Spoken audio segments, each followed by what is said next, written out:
Good. Let's get started. We supposed to talk about writing in other people's universes. Maybe Pat, you could start. I think you have written some novelizations of movies. Oh yeah, well you know it's like I have two different kinds of experiences. I wrote wild cards. I wrote some stories for wild cards, and then I wrote.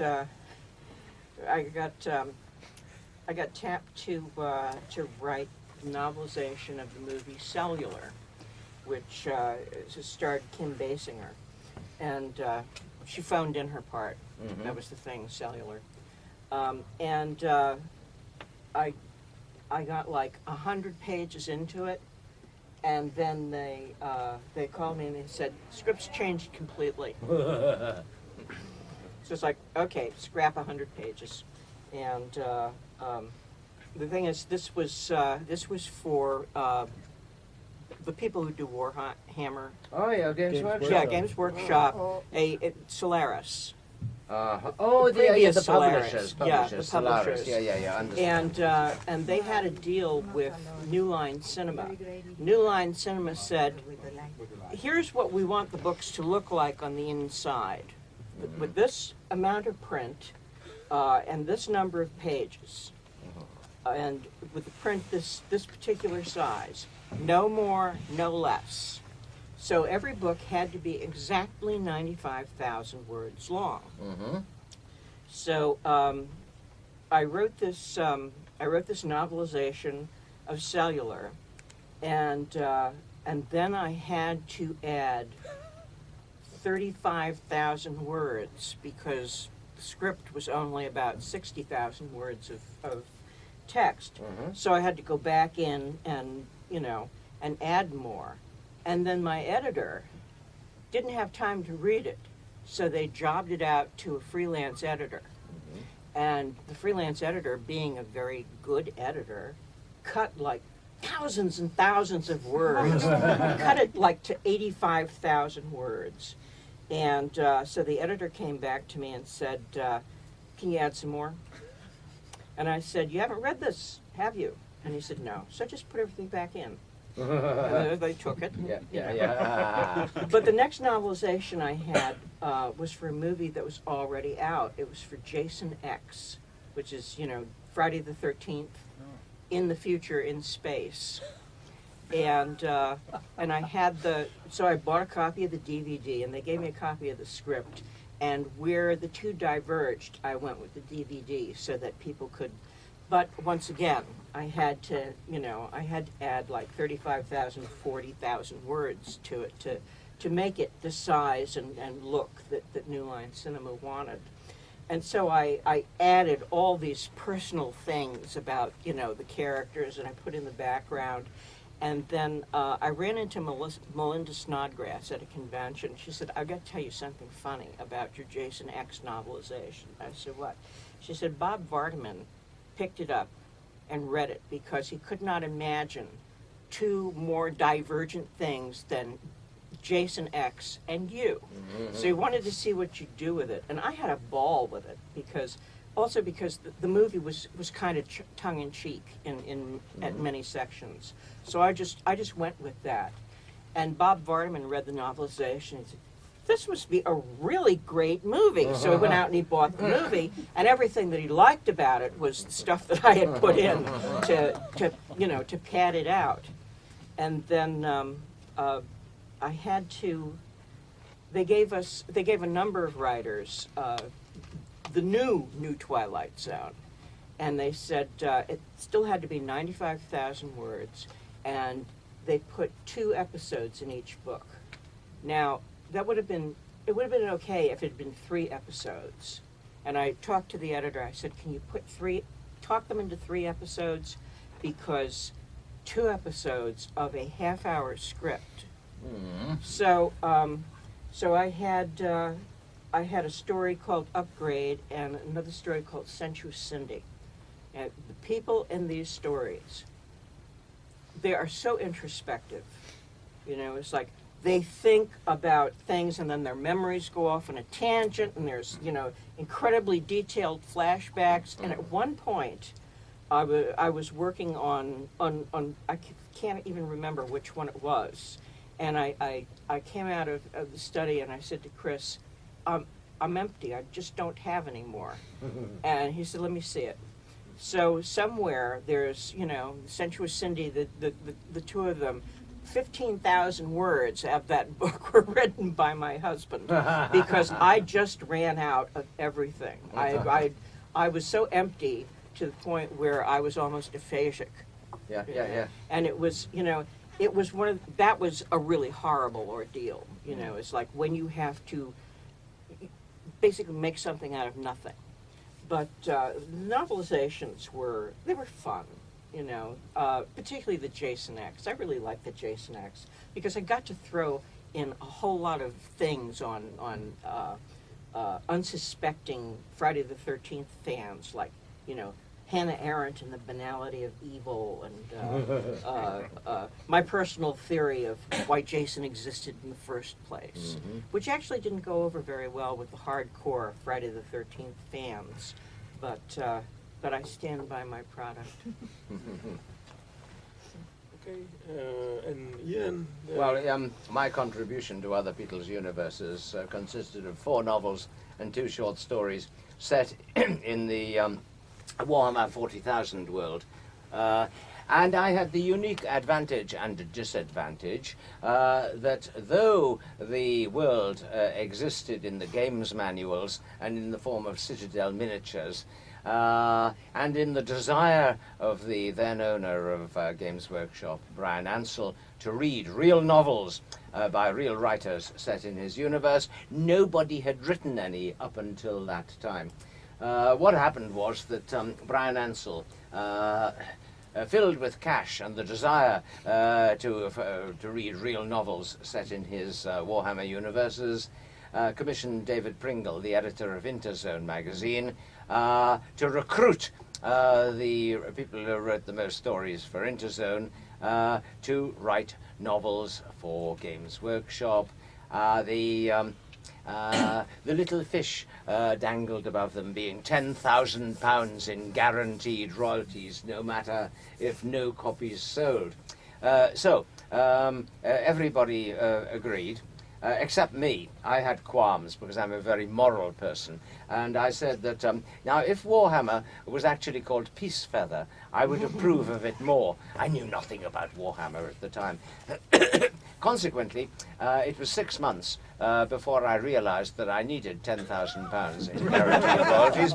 And by then, all of the other writers had colonized the medieval world of Warhammer because they could write generic medieval novels and put in Warhammer names all over the place without inventing anything very much new. And Kim Newman wrote a series in the dark future, post-apocalypse America.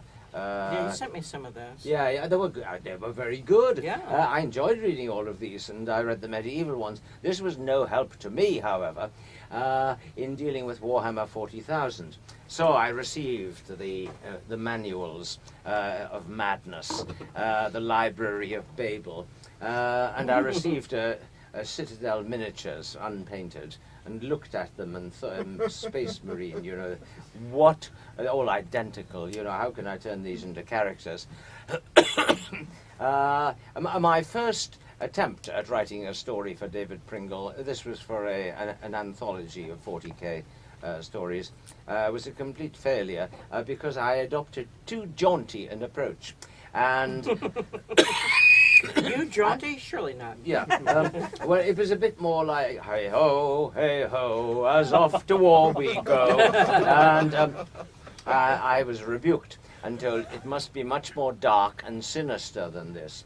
And Brian Ansell gave me loving instructions about the noises made by chain swords and plasma guns and things. And and showed me how to write at least a paragraph of enthusiastic hardware to kill space monsters with.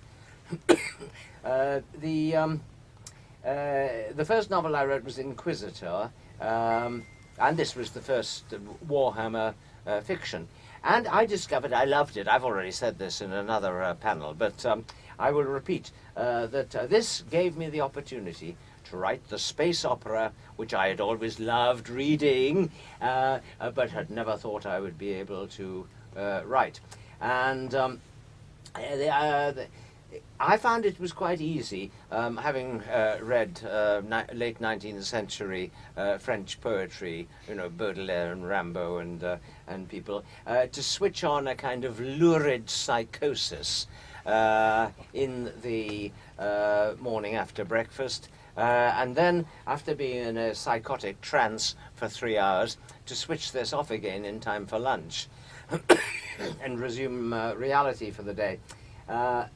So the first book was published, and without many particular problems. I think I had to put a bit more loving noise of plasma guns into it to please Brian Ansell. That was okay. But then Games Workshop decided they would like to have a collaborative novel about the career of a space marine. Now, Games Workshop make about 90% of their money from Warhammer 40,000. And out of that 90%, about 90% is related to space marines. So this was important. And we had a meeting in Nottingham with wine and canapes and things, about 14 of us writers by then. As we do. And it was decided that I would write the establishing story at the beginning of the book. And then this would be passed on to the next writer, and the next writer, and the next writer. And the damned lazy bastards did nothing, all the rest of them, because they would have had to read the manuals and things like that, and they were quite happy being medieval. So it came unto me to continue and complete the book. I started off on Necromunda. Imagine a kind of giant hive inhabited by disgusting inhabitants at the bottom, and then sort of effete aristocrats at the top, and you know, about 14 kilometers across at the base. The whole world of Warhammer is completely psychotic because they believe in the demons which live in the warp can come through, and representatives of the 4 demon gods can come through and corrupt mankind. The problem is that actually these all exist. So the only response to protect yourself in the 40,000 years ahead is, in fact, to be psychotic, paranoid, superstitious, but with high technology weapons. So no change there. So I looked at this little Citadel miniature of the enhanced superhuman man, and I thought I will introduce a homoerotic subtext into this novel in order to amuse myself. Episodes such as bum branding, where I had a lovely paragraph in which the space marine who has run naked, these are about 3 meters tall and super enhanced. They have to run naked through vacuum and fire down the tunnel of torment, and then at the end they bend over, flex their gluteus maximus muscles, and are branded. Games Workshop received my work, and there are people who would pay to do that. Well, yeah, I know. And they said to me, Ian, you have to change aspects of your book considerably. But fortunately, at that moment, the relationship between Games Workshop books and Pringle in Brighton and Inquisition headquarters in Nottingham collapsed. And there was an interregnum of 9 months, during which I did nothing to change my book, during which Games Workshop in Nottingham forgot to tell the new publishers that I needed to change my book, and consequently it was published exactly as written, which pleased me, Games Workshop less, but they've been trying to suppress my works ever since. The games designers don't like them. I was too inclusive in my treatment of the Warhammer universe, and I was also heretical, violently heretical. For example, I have, as comic relief, I had the character, they're called squats, because they're not very tall, and they tend to be engineers and things like that. And I thought one of them would be quite good for the hey-ho, hey-ho. Unfortunately, gene stealers exterminated the squats about 5 years after I wrote the books. So when we came to a reprint of one of the story collections that I was in, featuring an Inquisitor and a squat, they changed my squat into a tech priest. So instead of wonderful Grim the squat, we had Grill the boring tech priest. They could do this because they own the materials. I mean, I get paid for the use of them, but they own them. Fortunately, they changed them back again after I mildly protested at how, and other fans of Games Workshop. Blah, blah. I should stop talking now, otherwise... Now, see, all this happened before I came along. By the time I came along, novelizations, the Games Workshop publishers had learned. And my stuff was for hire, which means that I wrote it, they keep it, doesn't matter how much it sells, they keep everything. What? But, no royalties, no... Hey, hang on, they're swindling you. I know they're swindling me. I mean, I gave up my moral rights, which is, doesn't mean very much. It means they can change the material, but they have to pay me for all uses of it. Mm-hmm. They sometimes try not to. For example, a Hungarian bibliographer sent me an email saying, Ian, did you know that your Warhammer books have all been published in Hungarian? And I said, no, I know nothing about this. And I sent him a book as a present, and he sent me scans of the introductory pages of the Hungarian editions saying, a Hungarian translation, copyright Games Workshop, English, copyright Games Workshop, everything copyright Games Workshop. But I still had the right to the money. So I sent an email to Games Workshop saying, I seem to have noticed that all my books have appeared in Hungarian, registered trademark copyright Games Workshop. Any comments on this with regard to money? And they sent back a charming email saying, Ian, we are too inefficient to be dishonest. Here's the money. You certainly should be getting royalties. Oh, I should, but I don't think any of them sold very well. They learned how to swindle the writers, but they didn't learn how to sell any books. Oh gosh. So. Yeah. Well, I mean, one problem with is putting them into Games Workshop shops. With my number 3 book called Inquisitor, the publisher, not Games Workshop, but the one they were using, decided to produce a large, hardback, expensive, deluxe collector's edition.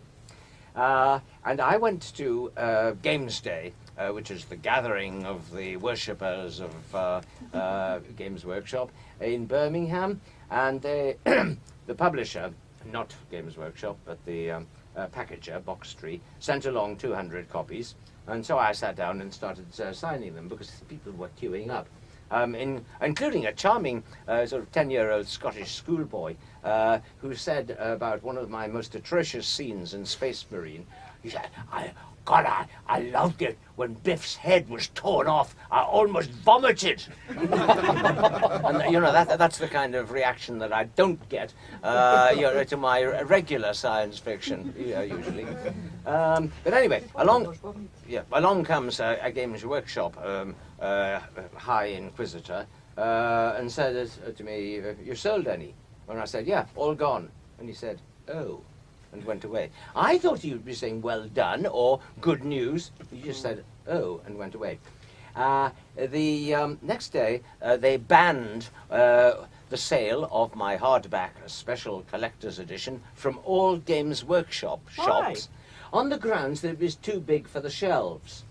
Now, the actual reason is that they're cardboard boxes with little pieces of plastic in them, which sell for twice the price of one of my expensive books. They did not want my books to occupy shelves which could be occupied by cardboard boxes. Now, I thought, well, sod you. At least there is W.H. Smith's, which does stock Games Workshop books. That's the stationer and general bookshop in Britain. However, then, the following week, W.H. Smith took the decision not to stock Games Workshop books in any town where there was a Games Workshop shop. So I was banned from the Games Workshop shops by Games Workshop, and I was banned from W.H. Smith's, even in towns where there was no Games Workshop shop. If you follow. Yeah. I'm just wondering, how do you take something that is material for game and make novels out of it? I think, isn't that hard to do? Well, you have to try to regard the personages as plausible human beings. They are psychotic because that is the rational response to the future universe. And I did manage to become quite fond of my characters. 1, an inquisitor. Number 2, a squat. Number 3, a navigator, who I think has some kind of third eye in his head or whatever. And number 4, a female assassin who can dislocate her bones and move through the toilets like a snake. And I was, when I finished the trilogy, I was quite sorry to leave my characters because one was dead, one was insane, and the other was completely lost. And I would quite have liked to write a 4th novel in order to rescue the one who was dead and the one who was, death is only temporary, and the one who was hopelessly lost and the one who had gone insane. They could, of course, come to no happy ending because that is not the nature of Games Workshop. There will be war, there will be the purging of planets, there will be mass death and madness. But by then it was too late. The games designers would not let me write such a book in my original style because they wanted it to be single planet episodes, single episodes where a gang of space marines go and defeat an invasion, blah, blah, blah, blah, blah. So I'm never going to write another book, and my characters remain mad, lost and dead.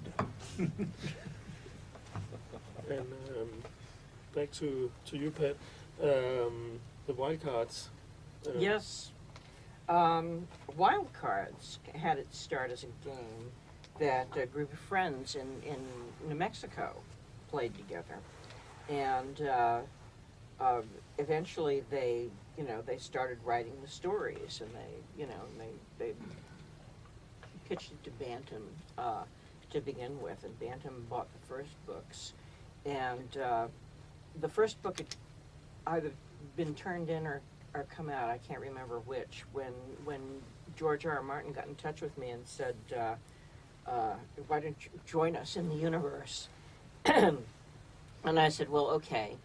But at the time, I still had a very young child at home, and I was working on a novel by then. I quit my job, my outside job, and I was working on my second novel, Sinners, and I said to George, well, I don't know exactly where to fit in here. So I tell you what, you tell me some kind of transitional place that you need a story to plug in, and I'll write that. So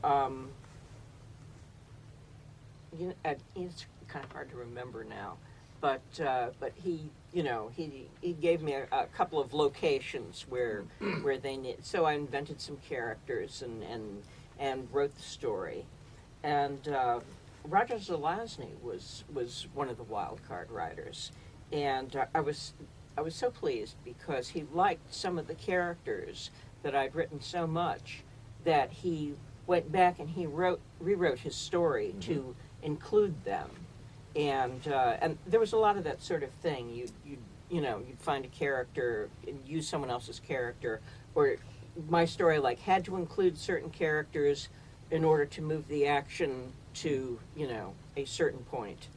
So and then so I did that for the second book of stories, and then I enjoyed myself so much. I wrote a story for the third book, and this was a much there was a lot of melodrama in this story, and I remember it as being a very long story, and a lot of stuff had to happen, and I wrote it basically to get people in position for the next story. So and after that, I just didn't really have enough time because my small child then became a medium-sized child, and I had my hands full writing books and my own things. But I was sorry that I hadn't kept up because George has asked me to come back, and I really would like to come back. Except they've written 20 more books since I started, and I'd probably have to plow through every single one of them. But no, maybe not. But I really enjoyed it, but I was never really a games person, I have enough stress getting through the day. It's and then the added stress of screwing up in a role-playing game. It's I'm a bad screw-up as it is in real life. I don't need to be a screw-up in a role-playing game too. So I never really had the the games bug like a lot of people did. But I like the idea. And I still like the idea of wild cards, but as I said, it's moved on so far that the main character that I invented for it would probably be a grandmother now. Interesting. What was the difference between working in the wild cards and the novelization? Oh well, it's completely different because for one thing, we're paid decently and we all get royalties. Wild Cards is the gift that keeps on giving every time it sells. All the writers are members of a consortium, and you get a certain number of shares per character for the use. You get a certain number of shares for your story, and I always get when George really broke through with Game of Thrones. Anything with his name on it sold real well. So Wild Cards resurged, and we saw it come back into But there have been a lot of hardcore fans who are interested all along. They were interested before dragons were fashionable, and we were very fairly treated. It's like nobody got swindled. With novelizations, you're working not even necessarily for the publisher. It's for whatever studio has put it out, And when the editor I was working with told me, it's like the requirements of the studio, it has to be 95,000 words so that the print looks like this on the page and the book is this thick. That's their optimal thing. And I thought, this is the mentality where guys decorate their office by asking for a yard of books, and that was really the mentality. I had written a tie-in for the remake of, or rather the update of Lost in Space, because I wrote the making of Lost in Space book, And I got it because I just happened to be in the right place at the right time. I was an American who knew what Lost in Space was. The whole thing was shot in Shepperton, on the Shepperton Studios. And so I just had to go down there and you know, and interview people. And based on that, I got the assignment to write The Making of the Mummy. Now, actually, The Making of Lost in Space and the tie-in book that I wrote were relatively easy. It was hard coming up with a plot for the tie-in novel. I think it was Lost in Space, Promised Land. And in my Lost in Space book, Mr. and Mrs. Robinson have sex twice, and Judy, it looks like the nubile daughter is going to get off with the villain, Dr. Smith, instead of the handsome pilot. But anyway, when I went to write the Making of the Mummy, I was working with a different studio. Lost in Space was New Line Cinema, and Universal was The Mummy. And I kept running into this thing where they wanted certain things in the book. They wanted certain information. And I'd say, well, what is it? They'd say, we can't tell you. And I'd say, well, why not? And they said, well, because this can't get out before the movie does. I'd say, well, you want it in the book. And they'd say, yeah, but we can't tell you. So I got the book all written. And at that point, I was actually in America for a while, and I arranged to go to Skywalker Studios where they were doing special effects. And they happened to be doing the next set of Star Wars movies. You know, it's like they'd done the original three, and they were on Phantom Menace, and they were working on Phantom Menace. And the PR people that were taking me around were like, they were like long-tailed cats in a room full of rocking chairs. You know, it's like they were on high C. They were so nervous. And finally, I took them aside and said, look, I'm old enough that I saw the original Star Wars movies. If you offered me the Star Wars information, I would turn you down because I'm so bored. I'm not going to look at any Star Wars stuff. So that made them relax a little. And so I got to interview a lot of the special effects people. And then I got to the studio. And the studio said, well, there's some things that we want in the book. I said, what are they? They said, we can't tell you. Yes. And I said, well, they can't get in the book unless you tell me. They said, we can't tell you because this is proprietary information. We don't want it to get out before the movie.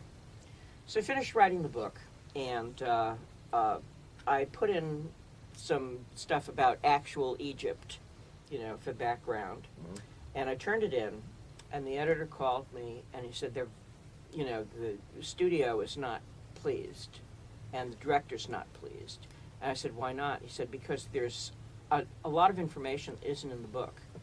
And I said, they wouldn't tell me. You know, he was talking about what it was. I said, they wouldn't tell me. They would not tell me. I said, I begged them to tell me. I threatened them, but, you know, it's like they wouldn't tell me. So finally, I ended up having this long conversation on the phone with the director, and I finally managed to get a little of the information out. And I was telling this story to someone, and there was a technical writer, and the technical writer said, now you know why documentation is so lousy, because we get this stuff to write documentation for software, and they say it's got to include a certain amount of information about this, and we say, what is it? They say, we can't tell you because we don't want it to get out. And apparently that's why, you know, it's like if you buy software, the documentation is lousy.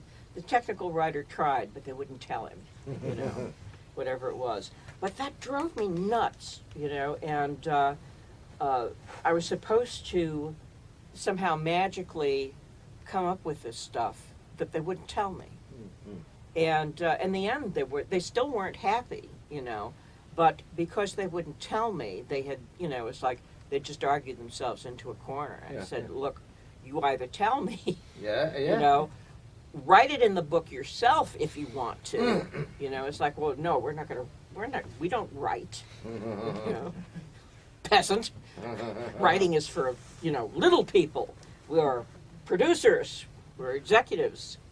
And, and there were like people that I had to interview as a favor to other people, make them feel important, even though they were not to be included in the book.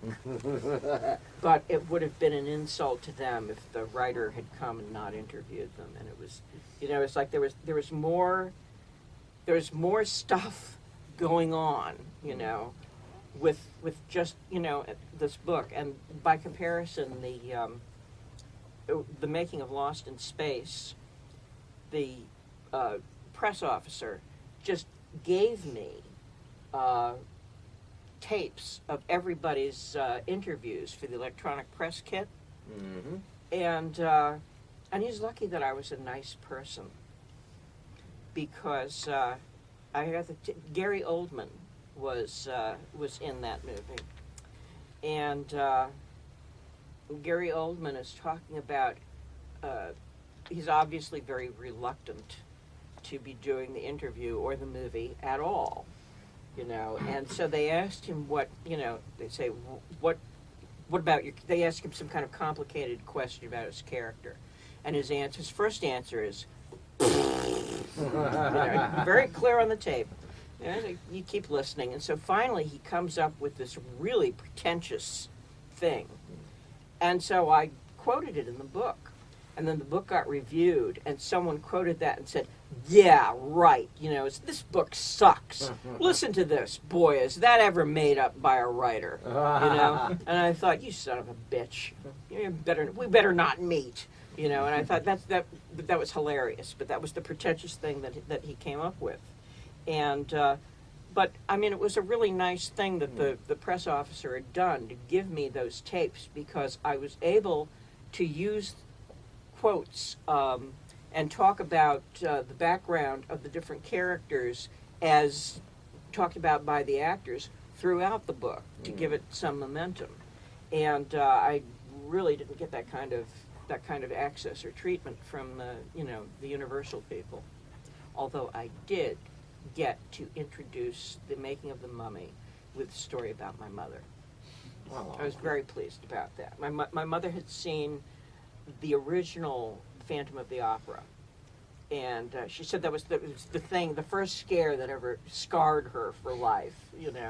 When the girl comes up behind the Phantom and she loosens his mask, and the mask falls off, and you see how horrible it is. And it's very tame by our standards, but it scared the shit out of my mother when she was like 8 years old or something. And so I told that story to introduce the book. And I presented it to my mother. I said, "Mom, I have immortalized your story about the Phantom of the Opera." And she went, "Eh." It was a bad day, So, it's like you can't please anybody. Are there any questions? Okay. Do you have anything to add to stories? In your defense? Well, I mentioned late 19th century French poets. Now, I left concealed messages in my Warhammer books. For example, there is a poem of Baudelaire's where he says, "You gave me your mud, and I turned it into gold. Tu m'as donné ta boue, et j'en ai fait de l'or." So I have a character in there called Johnny Fedalore, who gets murdered quite quickly. And the first part of the Baudelaire is supposed to be in an alien language. And nobody has noticed this yet, so I point it out 20 years after putting it in there, so people can hunt for it. There may be other allusions to decadent poets such as Baudelaire. Are there any universes you would really like to write in? Actually, I'd like to do some more novelizations. I mean, they're fun, and I discovered that actually, yes, I can write 95,000 words in 6 weeks. Could you tell a bit about, because what is the process? Do you just take every scene and then put it in words and then pad it until it fills? Yeah, well, that was a big problem when we got to the Twilight Zone thing, where it's like 2 half-hour episodes. In America, they would last 20 minutes because you have to leave 10 minutes for commercials, and so it's like 2 20-minute scripts have to together add up to 95,000 words. And Jay Russell was also doing one of those books, and we got together and I said, have you gotten to the point where you're going back through and undoing all your contractions? And he said, yeah. And we were doing that, it's like all the don'ts were changed, did you not? All the can'ts were changed, cannot. It's like we got that desperate to hit the word count. Yeah, I wrote the movie for which a novelization was banned. That is to say, AI, artificial intelligence, and it was banned because Kubrick hated Arthur Clarke's novelization of 2001 because he said it explained too much. And even though Kubrick was dead, out of respect for his memory, Warner banned any novelization of artificial intelligence. However, I could not have written 95,000 words in 3 weeks, I know that. No, I couldn't either, 6 weeks. Oh, 6 weeks, yeah. You cannot do that either. No. I've been told by some writers of novelizations that they add a B plot that's not in the movie to pad it out. Have you ever done something like that? Oh yeah, I had to do that in both novelizations that I wrote. I had to, I can't remember exactly what I did with Cellular, but I threw in all kinds of things, and I guess I remember Jason X more because I kept having to go back and try to find places to put in stuff. And I added, I had background to relationships and talking about people's pasts, and I got so desperate at one point that I threw in bizarre things for, for where people came out of.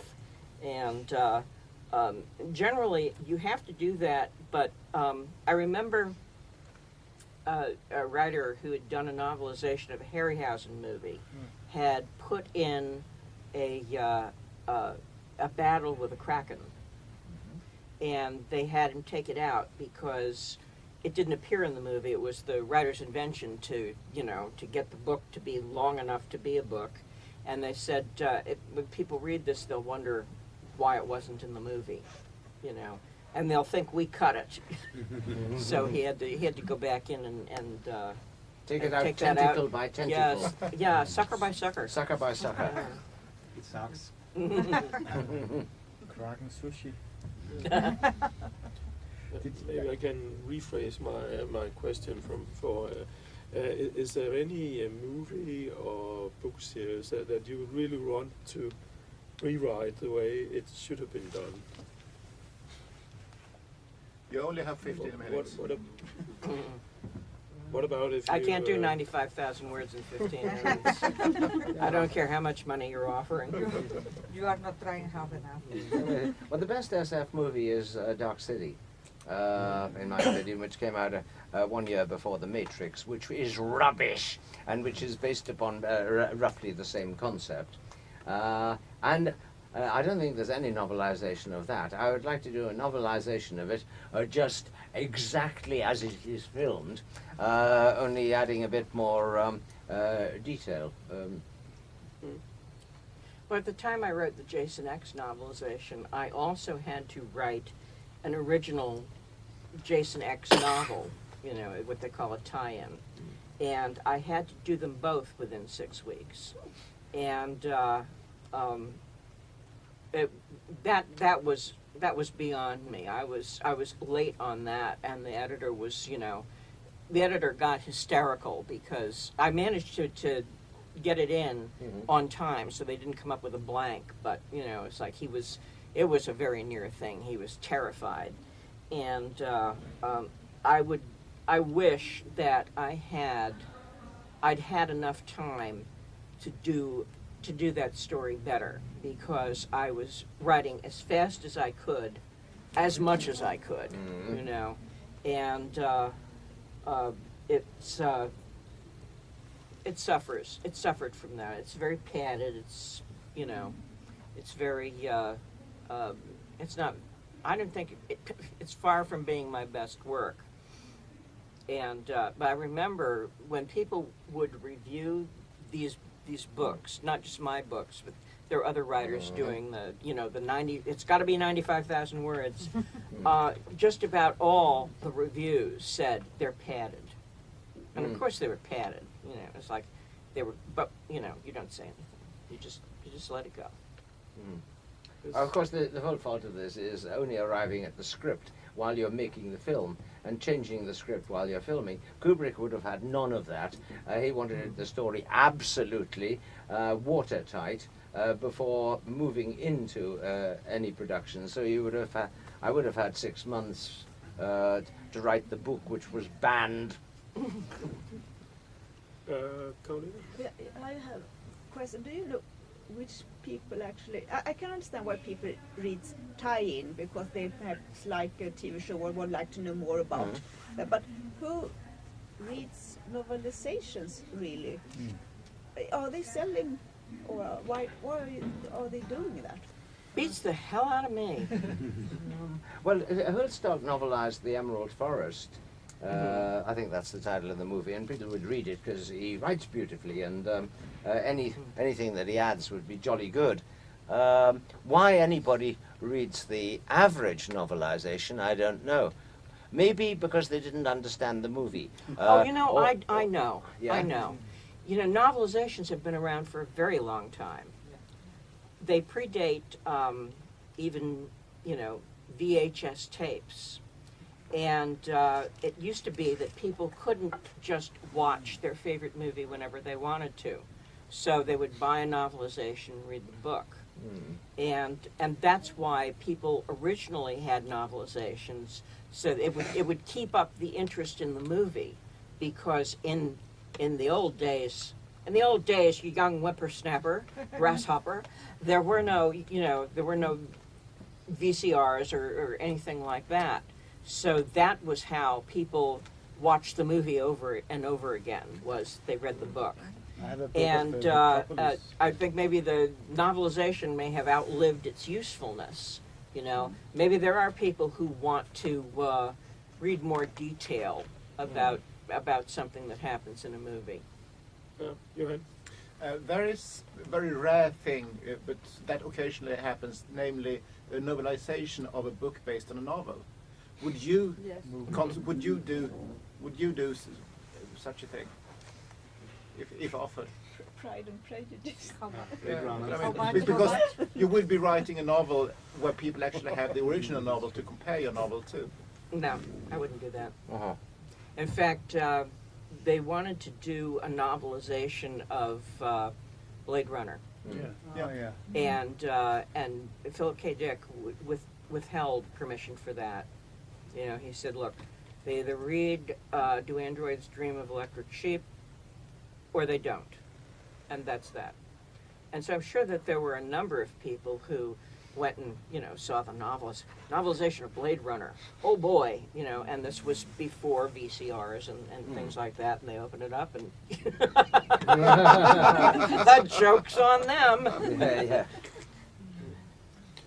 What about some of you your own books?